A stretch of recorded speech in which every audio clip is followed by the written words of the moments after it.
Hey, welcome back to No Hype Beer Reviews. Unless it's your first time, then welcome. Please consider subscribing. If you do, hit the notification bell, get all the updates. Let's start for today's video. So it's Monday, so I'm drinking Grey Monday. It's a bourbon barrel-aged imperial stout with hazelnuts.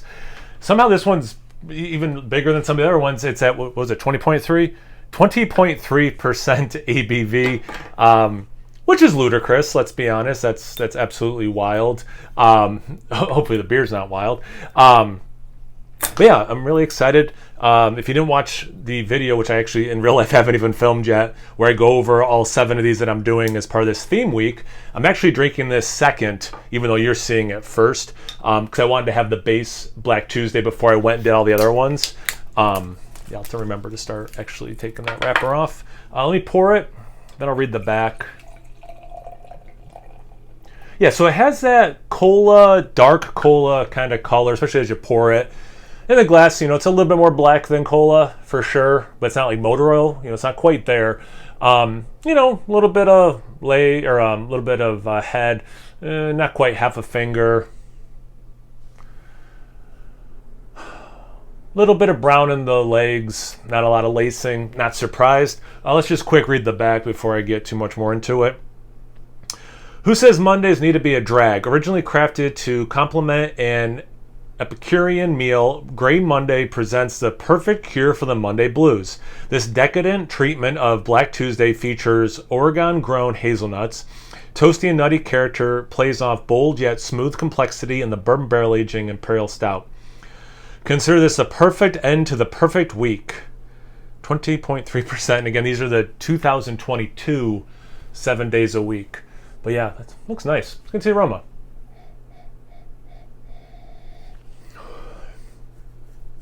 I wouldn't say you get a ton, like a big uptick in nuttiness in this. Some, maybe a little bit extra nuttiness, but yeah, that's not like the first thing that sticks out. Really nice chocolate, some dark berry notes for sure. Some of that bourbon coming through. Not particularly oaky, but definitely bourbon. Slight vanilla, slight cherry, much more berry than the Black Tuesday that you'll see tomorrow. But yeah, it smells really good. Like the most important thing is it definitely smells good. But yeah, I'm definitely not seeing a bunch of hazelnut in the aroma. Let's see about the taste. Cheers.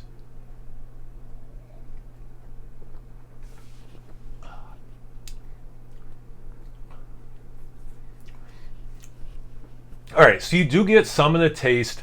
You know, you got not actually chocolate, but the base beer kicks out some nice chocolate.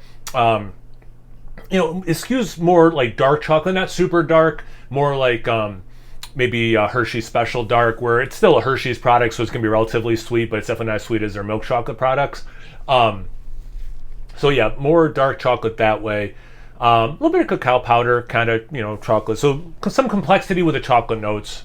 But anyway, the point I'm getting to is, then you add hazelnuts, so you think, or at least I think to myself, is this going to come across, you know, Nutella in beer form? It does not.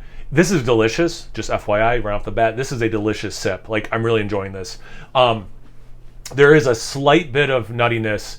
And the fact that this has a higher ABV than that Black Tuesday is very interesting to me, because I don't know how or why it does. If they're different base beers or whatever. Because again, like, I'm getting way more berry out of this than I got out of that Black Tuesday that you'll see tomorrow.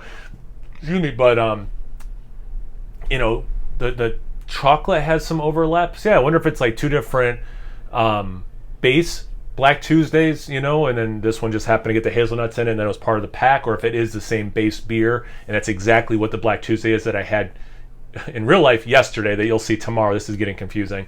With hazelnuts added, I don't know, because it does drink different in a lot of ways. But yeah, anyway, let's get back into what this actually tastes like. It's very jammy to me. Like blueberry, raspberry, jamminess, some of that cherry, no tart cherry, not an infected thing. Nice cherry.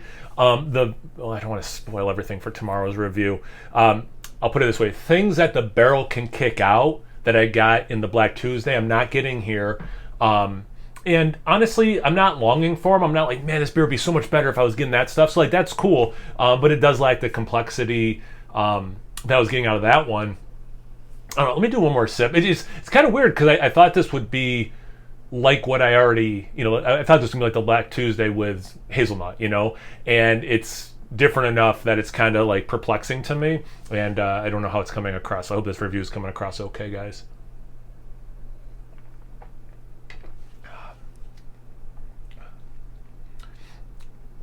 You know what? That chocolate does skew a little bit more what I would consider like real dark chocolate, more like your 75-80% cacao count chocolate bar. Getting a little bit of oak. Actually, not a decent amount of oak, but still not some of the other stuff you can get from barrel aging. The bourbon level is nice. It's not overly done. I mean, you would have to like that taste to like this beer. Like if you like stouts and you don't like bourbon, I wouldn't recommend this. But it's also not the most bourbon-y either. But like it's there. It's nice. I appreciate the level. I'm happy with it. I don't taste the alcohol. I'm definitely getting some warming in the chest. In real life, we got snow. I've been outside twice already shoveling. This is like a really nice beer to come inside and sip on a cold, I just got out of the shower, but like, it was like that dampness, and all that. So like this is kind of like a nice warmer that way. So I really appreciate that. But just to put it into context, if it was like an 85 degree humid day, I don't know if I'd like this as much, but it definitely is like mid-winter snowy day, this all day on those kind of days. But yeah, I really like it. It doesn't, I've had this conversation with other people before. It says hazelnut. I'm not getting a lot of hazelnut. If, what's in the beer and on the label, you're like a real stickler for, you'll probably be disappointed by the lack of hazelnut. But as a cohesive, delicious drinking experience, I am not disappointed at all. So I hope that summarizes it. Have you guys had this one before? Have you had different vintages and thought there was enough hazelnut or not enough hazelnut? I'd really like to hear that actually. Or this vintage. But yeah, let me know in the comment section below. Let's get a conversation going. Once you're done doing that, make sure you check me out on Instagram and Untapped. It's No Hype Beer Reviews, both those places. So please like, comment, subscribe, and most importantly, imbibe. Cheers, everyone.